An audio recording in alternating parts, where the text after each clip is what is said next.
আসলে আসলে দিদি ভাই না তোমাকে একেবারে নিজের ছেলের মতো ভাবতে শুরু করেছে, তাই এত আদরের ডাক।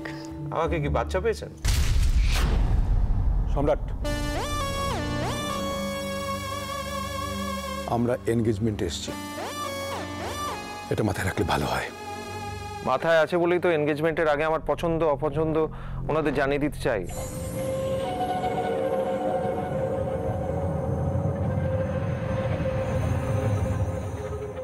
ঠিক করেছো, একটা সম্পর্ক তৈরি হওয়ার আগেই তো একে অপরকে বুঝে নেওয়া উচিত। হ্যাঁ ঠিক। বসো সম্রাট। হ্যাঁ কি? বসুন।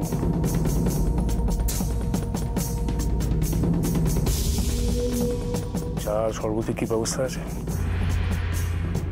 নেহারা ওখানে হাঁ করে দাঁড়িয়ে আছে, ওদের কাজে লাগাও। পাঠাচ্ছি।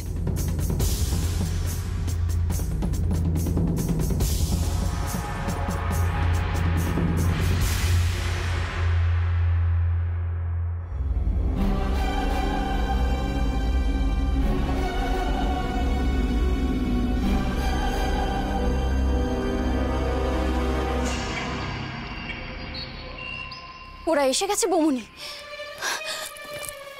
বৌমনি তুমি বলছো বটে, কিন্তু আমার সত্যি খুব ভয় করছে এবার গো। আচ্ছা কি করে কি হবে বলো তো? আমার সাথে শুভর কিভাবে? একটা আংটি বদল মানে বিয়ে হয়ে যাওয়া নয় রিয়া। তুমি শুধু আমার উপর একটু ভরসা রাখো।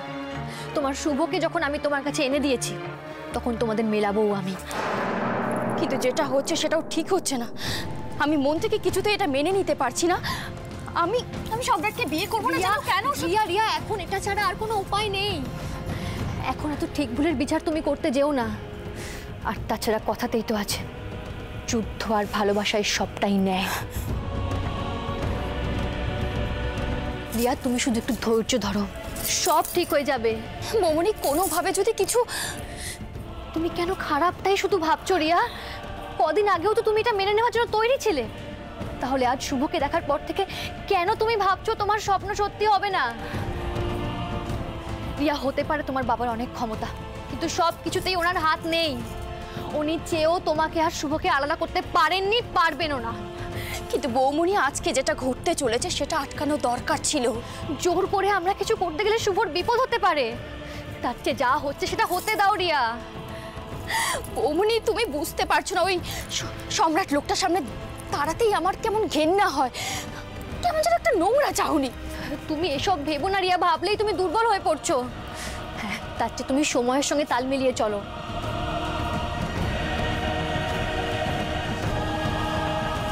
রিয়া তুমি মন শক্ত করো, মাথা ঠান্ডা রাখো, এমন কিছু করো না যাতে আমাদের প্ল্যানটা নষ্ট হয়ে যায়। হ্যাঁ রিয়া তুমি প্লিজ মাথাটা ঠান্ডা রাখো। আমি দেখছি ওদিকটা, তুমি মাথাটা ঠান্ডা রাখো। আমি কিন্তু বলছি তোমাকে রিয়া, আমি আসছি এক্ষুনি। বৌমনির কথাগুলো হয়তো সত্যি। আমি এই সব কিছু বন্ধ করতে পারি, কিন্তু একটা শর্তে। তোমাকে আর দুর্গাকে আমাকে ছুঁয়ে কথা দিতে হবে, এর সাথে তোমরা কোনো যোগাযোগ আর রাখবে না। শোনো, আমরা এখনো তোমার মতন এতটা পাথর হয়ে যায়নি। তোমাকে ছুঁয়ে আমি এত বড় কথাটা... এটাই আমার শেষ কথা তোমাকে। দাদা ভাই, পুতুলটা না দিয়ে এসেছি। আস্তে, একেবারে বজরংবলী আন্টির হাতে দিয়েছো তো? না, আমরা তো দরজা দিয়ে গড়িয়ে দিয়েছি। ঘরে তো ঠাম্মু ছিল, তাই ঢুকতে পারিনি। মা ঘরে ছিল? এ বাবা, যদি মার হাতে পড়ে তাহলে তো মুশকিল। ওনার কোনো সর্দারজির সাথে পরিচয় ছিল? সর্দারজি? না।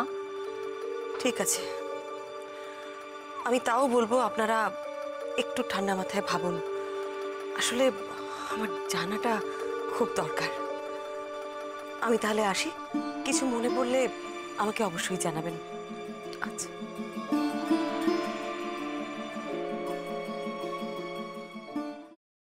ফ্রাইং প্যানে Emami healthy and tasty refined rice bran oil গরম করে তাতে গোটা কালো সর্ষে আর কারি পাতা ফোড়ন দিয়ে ওর মধ্যে একে একে টমেটো কুচি, বাঁধাকপি বাটা, নুন, হলুদ গুঁড়ো, শুকনো লঙ্কা গুঁড়ো আর সামান্য চিনি দিয়ে ভালো করে কষিয়ে নিয়ে ওই মিশ্রণে কুড়িয়ে বেটে রাখা নারকেল, পাকা লঙ্কা কুচি আর কারি পাতা দিয়ে ভালো করে নাড়াচাড়া করে নামিয়ে নিয়ে নারকেলের স্লাইস, পাকা লঙ্কা স্লাইস আর কারি পাতা দিয়ে সাজিয়ে সার্ভ করুন বাঁধাকপির ঝাল।